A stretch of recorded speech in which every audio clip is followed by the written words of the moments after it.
education theology at Newman University and provides theological support for a number of charities and religious orders and movements, including Pax Christi, Marriage Care, and Caritas. Before we start, kindly note that this lecture will be recorded and is being streamed live, both on the Newsbook webpage and the Newsbook Facebook page. So without further ado, let me pass the floor to David so he can start his lecture. Thank you, Justin. Can you see me and hear me? Is that okay?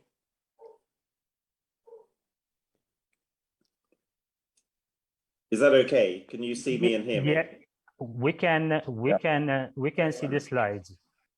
Okay, but not me. Okay, well, it's lovely to be with you here this evening and to speak to my friends in Malta. The topic that Father Joe asked me to address was why work is not working. So what is decent work? And in the lecture, I want to explore shifts in recent work practices and their impact on workers. Aware, as a recent report, the Theos report on just work 2021 puts it, and can you change the next slide, please?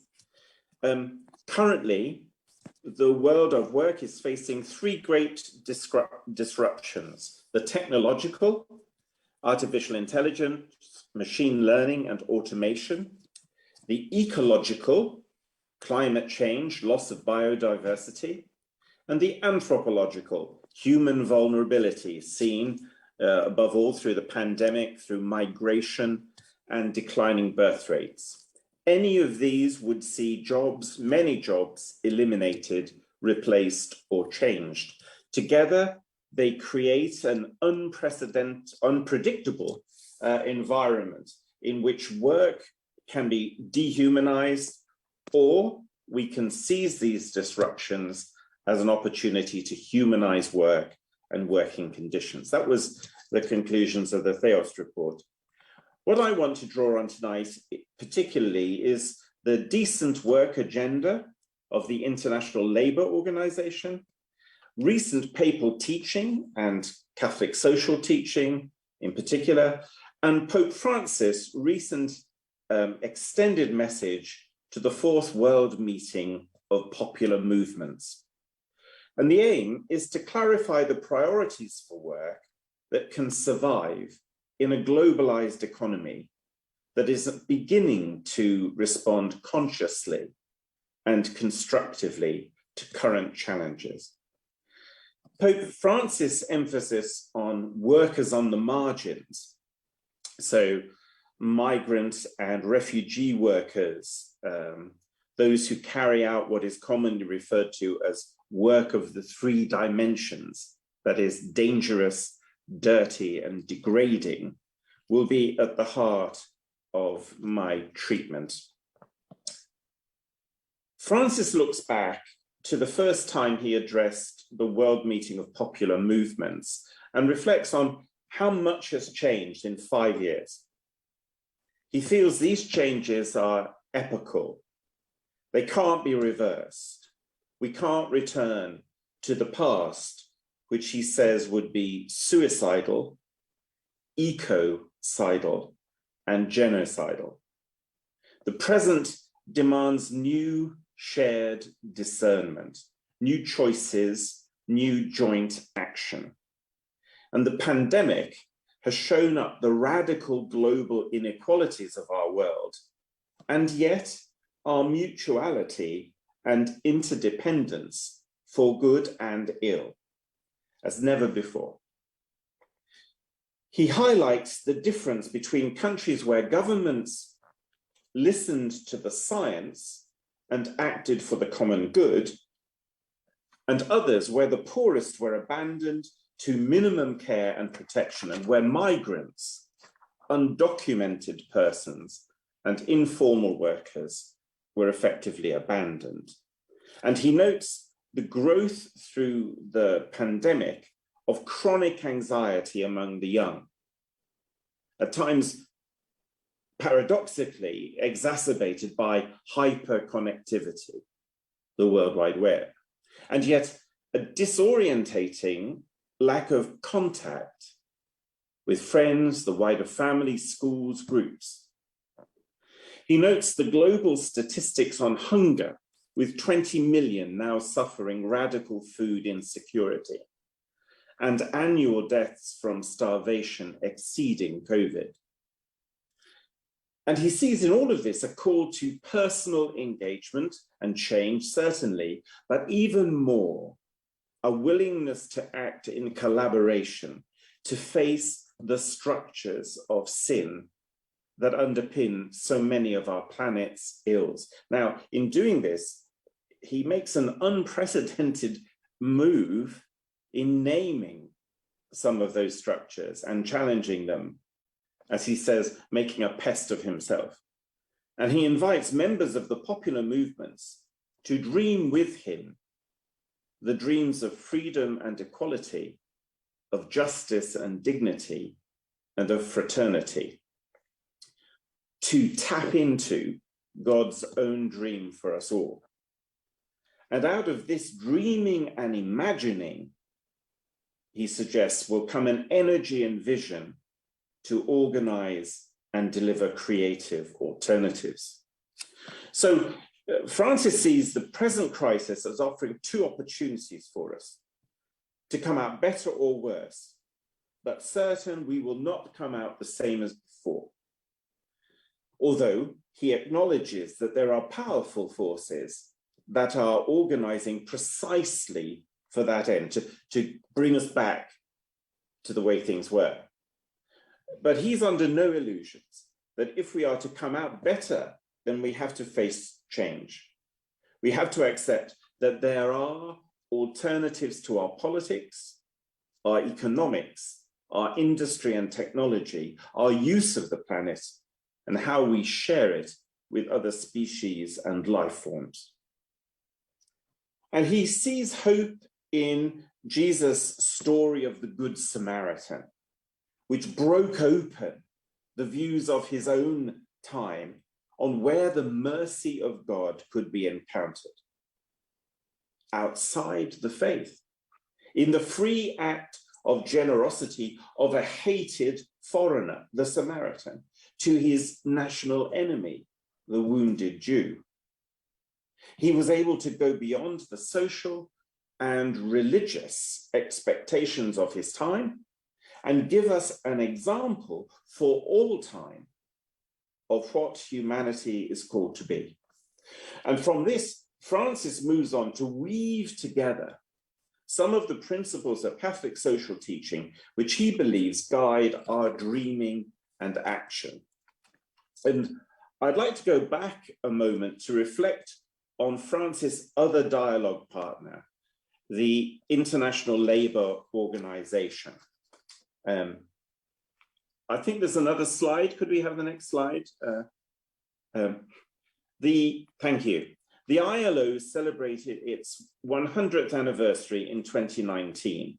It was founded as part of the Treaty of Versailles after World War I, as a unique tripartite organization of representatives of governments, of employers, and of workers. And it has engaged creatively with the Great Depression, European decolonization, the creation of the solidarity movement in Poland, the victory over apartheid in South Africa, and at present in the attempts to build a fair, ethical, and effective form of globalization, its greatest task so far. And so the ILO, reflects a broad consensus shared with Catholic social teaching that universal and sustainable peace is achievable only on a base of social justice. And at the heart of this, at its very beginnings, was concern over exploitation of workers in the newly industrialized nations and the need to build equality of working conditions among nations who would inevitably be competing for markets in the post-war world. And in seeking this, the preamble of the ILO Constitution lists the following concerns. Universal and lasting peace can be established only if it is based on social justice.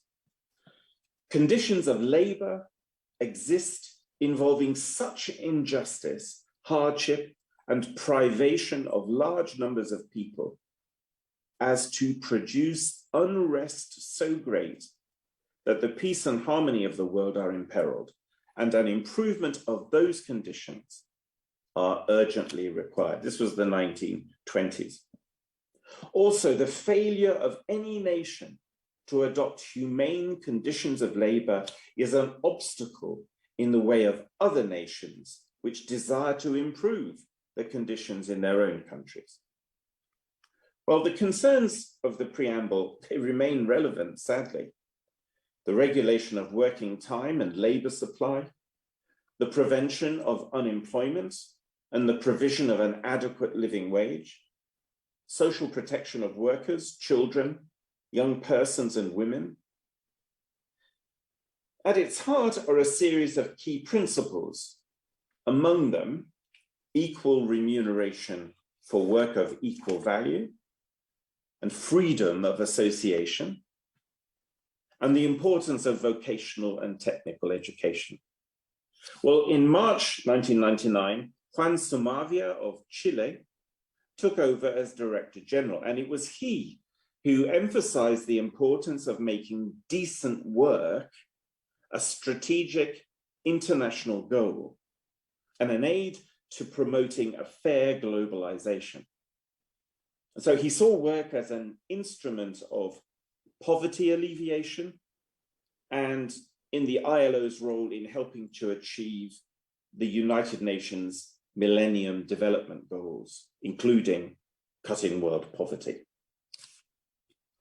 Under him, the ILO established the World Commission on the Social Dimension of Globalization, which published a major report responding to the needs of people as they cope with the unprecedented changes that globalization has brought to societies. In May 2012, Guy Ryder, an English civil servant of the labor movement, was elected as the 10th Director General of the ILO. And he has emphasized that the future of work is not predetermined. Decent work for all is possible, but societies have to make it happen. And it's precisely with this imperative that the ILO established its Global Commission on the Future of Work as part of its initiative to mark its centenary in 2019. So, decent work is a term originally coined by the ILO, the International Labour Organization. Since then, the Cardijn movements worldwide have taken it up as a central theme for their apostolate. And last June 17th, Pope Francis addressed the 109th meeting of the ILO via video. The text is easily available on the English MCW website. Then in October, the 16th, last October, Francis returned to some of his concerns around work and contemporary life in the context of the pandemic and climate change, but now in a video to the 4th meeting of popular movements. In Francis' responses to these two groupings, we have him as a leader dialoguing with those who represent the power blocks of the working world, the employer federations, the trade unions, and leaders of global industry and finance on the one hand, and the marginal and vulnerable groups and movements at the base of society on the other. Now, what I want to do, if I can, in this session, is to draw out some of the key points of Francis and the ILO's common approach to decent work, and highlight areas where there is still tension. And I do this, and perhaps we could have the next slide, because I find it in tune with the founding spirit of the Cardijn movements, which it's been my privilege to have worked with for over 40 years. When Joseph Cardijn, then a young priest, was about to chaplain young workers in McLaughlin, Brussels, he came over to London to study the working conditions in Britain, and he met with B.Th, the founder of the Dockers Union. The two got on very well and met a number of times, and afterwards Cardijn said his time with Tillet was better than any retreat he could have made. Pope Francis' outreach to the ILO and to the World Meeting of Popular Movements is in the same spirit as Cardijn. It shows a renewed sense of church engagement in the real, alongside men and women who are already working and struggling for a better world. In this case, the ILO with the International Trade Union Movement, major corporations, and so on. And the popular movements, organizing and speaking from the grassroots and the margins, where so many working people still find themselves in unregulated and vulnerable, insecure work. So here we have the church promoting the improvement of work for all working people. And just as we can collaborate with them, the ILO and the movement of popular movements, so they can learn from the values of our history of social teaching and engagement. Next slide, please. Francis' predecessor, John Paul II, attempted this sort of engagement more formally in two teaching documents that you know very well, Laborem Exercens and Solicitudo Res Socialis. And there he reflected the twofold tension around work that we find right at the beginning of the Hebrew scriptures in Genesis. Work as both a blessing, collaborating with God in the construction of paradise, the garden exceedingly fair, and then work as curse in the fallen situation, a curse on Adam and Eve and their children and all fallen humanity. This tension that's always there, blessing and curse in the world of work. And JP2 engaged with a social analysis as critical as Marx, but where he sees the worker as much more than Marx's industrial labor, or the world of work as much more than Marx's industrial labor, and the worker as more than a producer. Now, for John Paul, and since in the writings of Benedict and of Francis, work applies to all who contribute to the building up of society. The marginalized and the unemployed are still workers, still called to make their contribution to life. As subjects, we build our society. We become responsible agents in history, creative subjects of our own history. The next slide, please.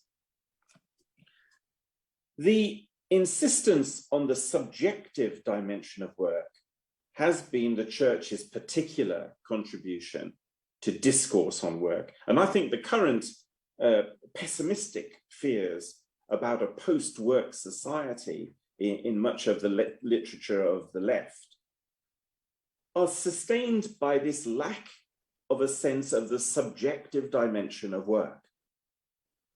The ILO's Declaration for the Future of Work goes some way to acknowledging this when it reaffirms that, I quote, labor is not a commodity. In human work, the subjective or personal transformation experienced is of greater importance than the object produced. And since freedom remains social, and therefore ultimately indivisible, we can't be free if others are still oppressed.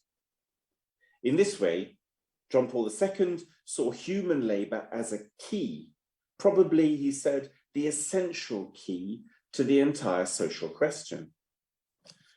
And the emphasis in this teaching is on praxis, informed action, action that is living out of a vision of the world.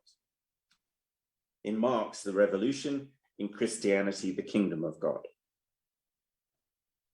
So that informed action of Jesus' gospel teaching on the kingdom, and that you find in the Cardijn method of see, judge, and act. Truth is not found in abstract discourse.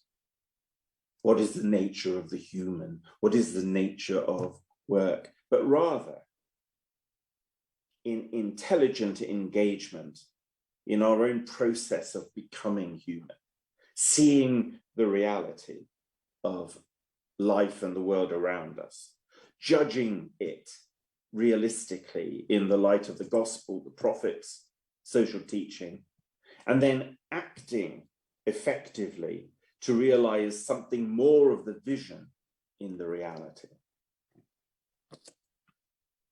In the development of Catholic social thought over the last 130 years, certain principles have emerged which now form the building blocks of Catholic social teaching. And they tend to be more philosophical than theological or biblical, because they're hoping to build social teaching on sound human reasoning that can address the widest possible audience of men and women of goodwill. And so John Paul's analysis of work, with its emphasis on the priority of the human person over the means of production, is a good example. But the new slide, please. But for him and for the Jewish Christian tradition based on Genesis, there is a core fundamental teaching. Male and female, he created them. In the image and likeness of God, he created them. Genesis chapter 1. The human person is a true image of the living God, especially the human person in relation. So to value something, some product, or some process more than the human person is a form of idolatry. Unemployment, insecure work, unjust working conditions are not simply economic, political, or social problems for which technical solutions may be developed. For John Paul and Francis, economic and political marginalization is a moral evil, a social evil. And so for them, today's social crisis is a crisis of values. And because our civilization has fallen into idolatry, that is, replacing people with things as the core of our lives, the crisis in the last analysis is a theological crisis regarding the identity of the true God. Could I have the next slide, please? For John Paul II and Francis, if you get the image of the worker wrong, if you cannot see and treat them as the image and likeness of God, then you already have an idol, a false image of God. But social thinking doesn't remain fixed, as the reality it engages with, society, is changing and evolving in history. Next slide, please. So, for example, the emphasis on the common good as the goal of all activity in a society, which you find at the heart of social teaching. Perhaps we might call this human flourishing. And to this end, common welfare needs to be organized for the securing of the common good. We see this in the pandemic. all over the planet. This term derives from the central claim of Christian moral teaching that we can experience human well-being only if we live in community with other people. We are fully human together or not at all. Most especially, governments are to act towards the pursuit of the end that is the common good of all, and therefore not to organize for selfish ends of those who rule or of one class, or to maximize economic growth or consumption.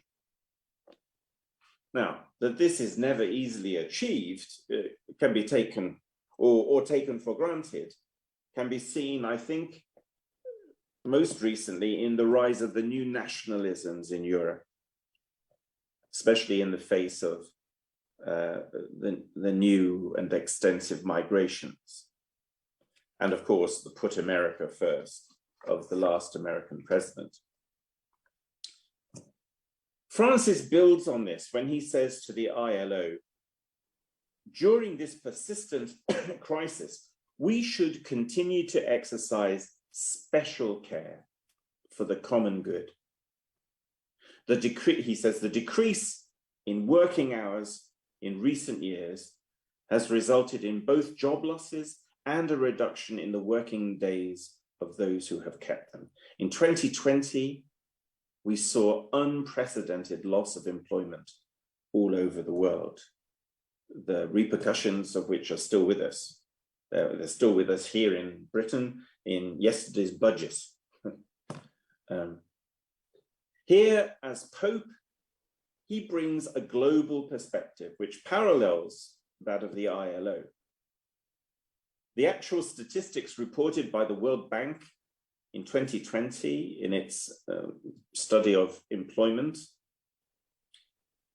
already speaks of service work, which is the biggest expanding area of labor on the planet, of service work, which is often temporary, precarious, and ill-paid, as now accounting for over 50% of global employment. Francis wants to work together with unions, governments, employer federations, and popular movements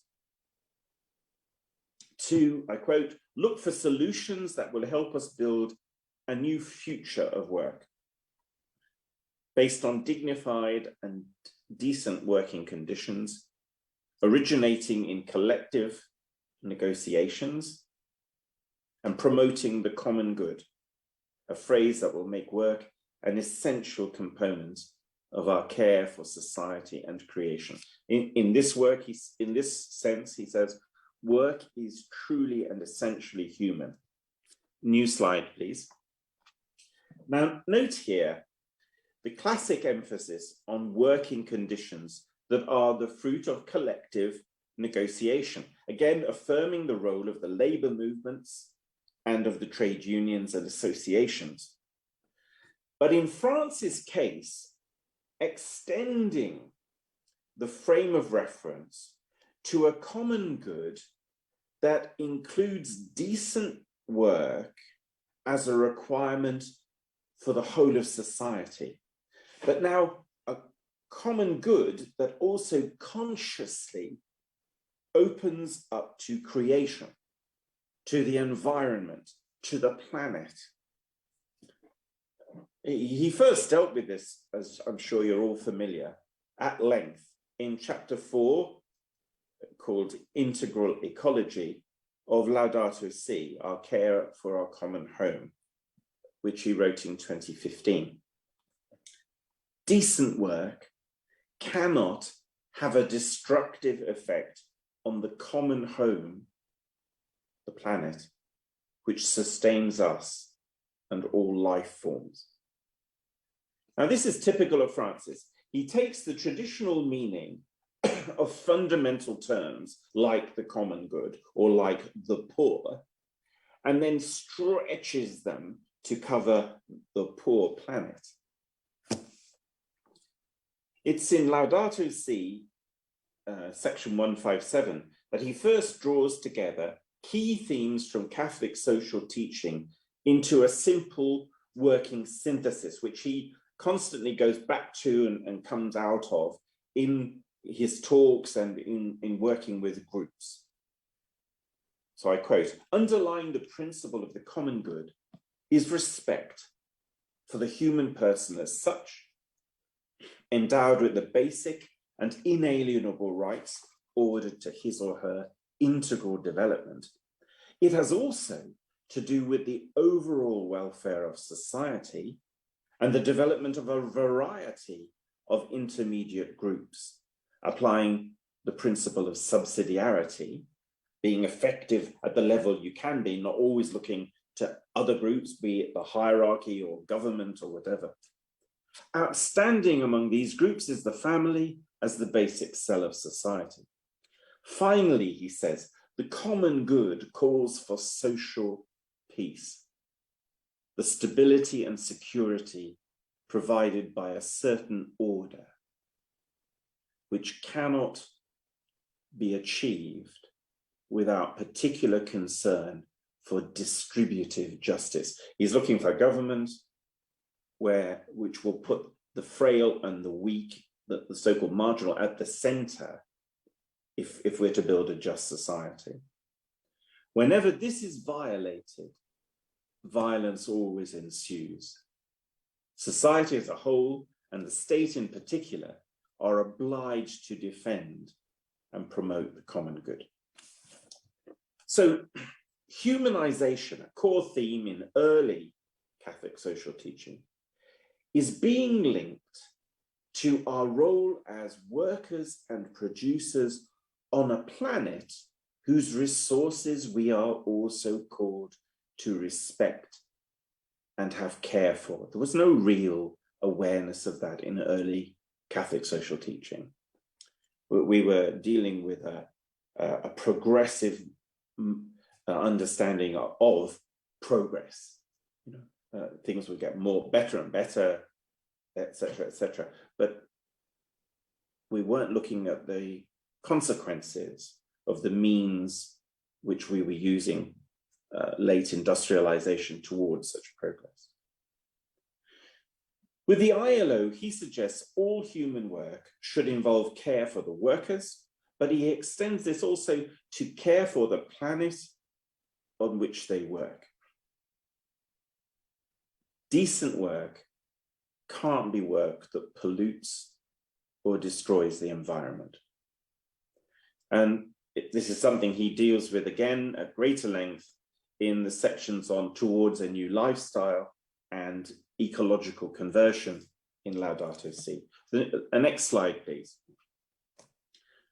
A relatively new dimension of Catholic social teaching on work is that related to migrants and asylum seekers. Francis is very aware how this group can be seen as a problem to established workforces, even as a destabilizing force, especially in the present difficult circumstances of the pandemic and of any planned economic recovery.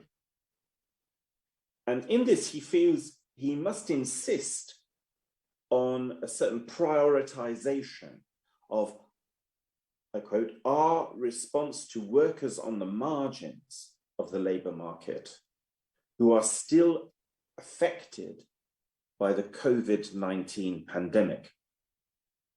And he's thinking of low-skilled workers, day laborers, those who work illegally, migrant and refugee workers, those who carry out what he is commonly referred to as work of the three dimensions: dangerous, dirty, and degrading.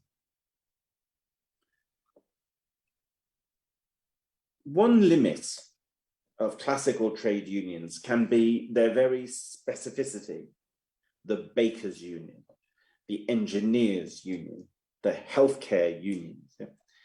And they themselves can become exclusive in their focus and service of their members. And as Francis points out, many migrants and vulnerable workers and their families remain excluded from access to unions, to national health services, to disease prevention, to treatment and care programs, as well as to financial protection plans or psychosocial services. And he sees this as part of the philosophy of exclusion that is sort of rearing its head across our world in different ways. And the consequences are multiple, and they're all negative. So, for example, an obvious one, with no early detection and care available, the risks of outbreaks of COVID-19 among such groups rises and yet remains hidden. And the lack of provision and social protection results in increased poverty, in or underemployment, increasing levels of illegal work, exclusion of young people from the labor market, growth in child labor, trafficking, and slavery. I mean, the latest reports on effective slavery in the UK show that we have more slaves than at any time in our history, than at the time of colonialization, the empire, under the Romans. Today in our society, we have people who are slaves. New slide, please. And so he challenges the trade unions and the popular movements, and he refers to the popular movements as social poets who create hope at the grassroots. He challenges them to embrace a prophetic role in the world of work, speaking truth to power on behalf of all working people, and remaining alert to signs of change that provoke us to move out of our set ways and comfort zones to fulfill our original service of our brothers and sisters. It's a challenge he offers regularly to the bishops too. So. New slide, please. Part of the preferential option for the poor, which came, of course, from his own world of South America originally that term, is a return to the gospel idea that the following of Jesus makes a difference. It makes a difference to one's view of who the living God is and where the image of that God can be found. The preferential option for the poor says that in the light of Christ, the image of God is to be found above all in marginalized men and women, what the gospel refers to as the mikroi, the little ones, or the tokoi, the destitute. But he goes a step further. Our God is Trinitarian, is essentially relational. Wherever men and women are isolated, separated, oppressed, and anonymous, there the true image of God is being denied and obscured until they are drawn into relation, into solidarity of life and work, where they can discover their true nature and name, the beloved sons and daughters of the living God, of Abba. And so Francis calls us to follow the way of Christ to the margins, to enable them and ourselves to rediscover our true name and nature. Since not to be in solidarity with them is, in some sense, not to be in solidarity with the God we are called to image.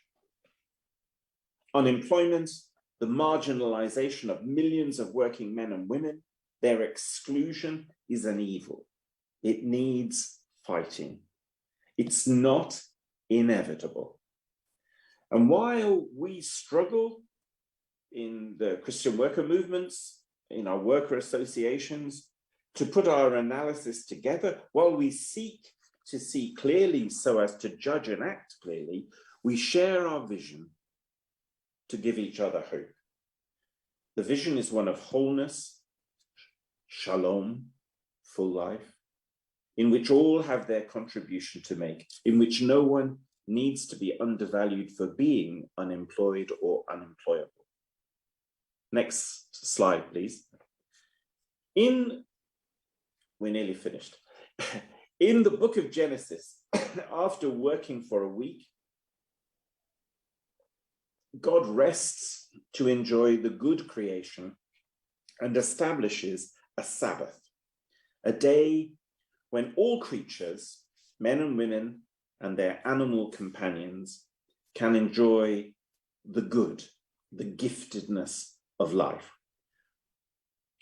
The God we image is not a 24/7 worker, nor does God create a planet where meaning is found only in labor and its payment, even less in the minimal payment of the new globalized micro work.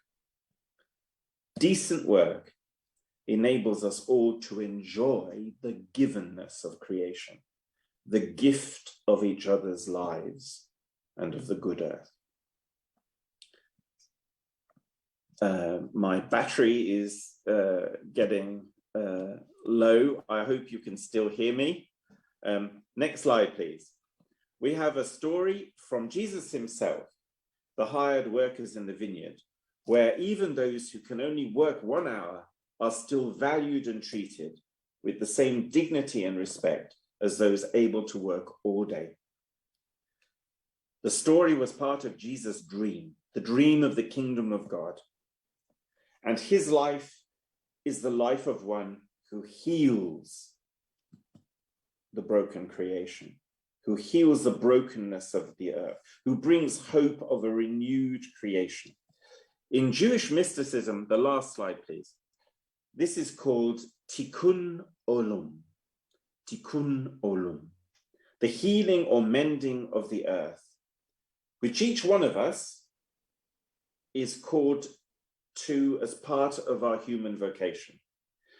In inviting us to dream, Pope Francis has given us another way into the very heart of the gospel of Jesus and its vision of God as alongside all peoples of all cultures and states of life. It's a dream he shares passionately. And as we face the ongoing pandemic, and with humility and courage, the challenges facing our planet and our interrelated lives, it is a dream we need to open up for our children and all those who come after us. And in doing so, humbly admit it has not been the dream that has inspired all of our working energies in recent years. Of course, some of our young people are well ahead of us, and figures like Greta Thunberg have been the unexpected voice of the divine, calling us to protect what is vulnerable and share what is precious. As we do so, we follow the ways of our dreaming brother Francis and step into the Jewish dream of tikkun olam, the healing of the creation, and within it, of the world of work. May it be so. Thank you very much. David, thanks a lot for your excellent lecture. Now we have a sort of a Q&A session, and I invite the audience who want to ask any questions to David to send the questions to the Zoom chat function, and I will relay the questions to David. Just to start with, a question that I had from the audience is what can and how can the Cardijn movements, in particular the youth Cardijn movements, influence the world of work today? Okay, well, I really still think, Justin, that the method of See Judge Act in committed groups of activists really works. that starting literally from looking together at particular issues in real working people's lives, the members of the groups, highlighting the areas of stress and tension, looking for a vision of what this should be or could be, and then collectively together thinking of actions that can make a difference, realistic actions that can make a difference, both from within the groups, but quite often by linking members of the groups with their work associations or their unions or whatever, to work collectively towards creating improved situations and conditions. I still think that works, and I've been a member of an adult Cardijn group in Birmingham for 30 years now, and we meet every month for a serious review of one member's life, and we really go into it seriously, and then follow up after month by month, what they've done, what they've been able to achieve, and so on. And in all those years, we learned early on from a French worker priest who used to come over to us, wonderful man, and he always told us, he said, "You're very good at social analysis, and David's pretty good at gospel stuff." But he said, what you need to look for is the sign of hope. He says, when you're doing your analysis, always look for the sign of hope. What is it you can build on? And we'd never really thought of it like that. But since then, we've always done that. And in 30 years, we have never not found a sign of hope to build on, never. So I still think the method is very effective. I've shared it with secular groups who loved it, who loved it. I've shared it with students in the university who weren't Christians. Some of them were Muslims, and they saw why it could be effective. They didn't always have our vision, but Now, David, on a personal level, how can we individuals actually, what we can do to make work work? I mean, what can we do to make work relevant? I don't think there's a lot you can do on your own, except each one of us can make our working situation better. It's, just by our attitudes and our collaboration and engagement and our encouragement of colleagues and so on. But the sort of structural issues that Francis is talking about, that can only be done collectively. And so I think trying to build solidarity, trying to group, for example, one of the most effective groups here in England is a group of pensioners. They're women pensioners, but they're all very active. They're very, fit, and they have got involved with some issues in local medical provision in some of our hospitals and so on, where there were real issues about communication and so on. And by helping some of the nursing staff to organize and, acting as a sort of stimulus, I suppose, to them, and being willing to stay with the process, because that's always the issue. Change in work is not short term. It involves ongoing commitment. And I realized that sort of early on, really. So it's never a quick fix, but it can be a significant fix at regular intervals. But it does involve collaboration. It does involve collective work. And of course, we come out of a culture of, literally for the last 3 centuries, of individualism, and not a collective culture. I'm not sure about Malta. Maybe the family is still very strong in Malta, and maybe some of your associations are still strong and so on. But in England, it's been massively a culture of the individual and individual freedoms. But we see so many people who lack freedom because they're isolated. So quite often it's taking people out of isolation to help them, to sustain them, and then to open up with them what's possible. But to do that, you can't come with a plan. You have to find it in the reality, you know, like looking for the signs of hope. You have to work away from within. Otherwise, it just becomes ideological, you know. David, I have to ask you the last question. With COP26 around the corner, what are your hopes for the outcomes from this conference?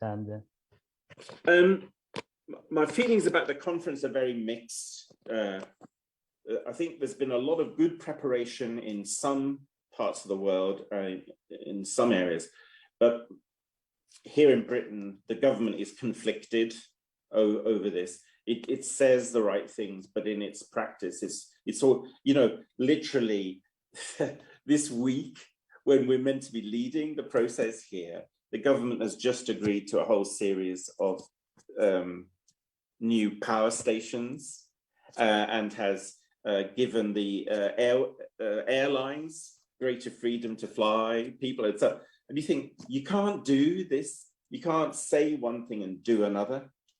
However, because I feel if I was starting my teaching life again, I never really put before my students significantly the call to politics. You know, I was helping people become teachers and social workers, priests, all sorts. But if I was doing it now, I'd be helping to train a new generation of politicians or people who are willing to enter the political arena and enter the world of economics. We need a new economics because what we've got doesn't work. And there is some really good work being done on this, but we need a lot more. So I still see this as sort of, we're still in there on a big working project. But for me, the big issues of the next bit of life I've got left will be about the planet, the environment, and trying to build a more just economic political system. Those are where I'll be putting a lot of my effort, you know, in a way that I didn't in the past. I did all sorts of other things that were quite good, but, you know. David, thanks again for your interesting lecture. I'm sure you made, and the points you made in your lecture will give the audience food for thought. Thanks also goes to the audience for attending this lecture, and I encourage the audience to follow us, B.Th on social network pages. You have the links on the chat box, our Facebook and Instagram. Also, if you want to contact us, you can contact us via our Gmail account, żgħażagħ Ħaddiema Nsara @gmail.com. Thanks to you all and good night.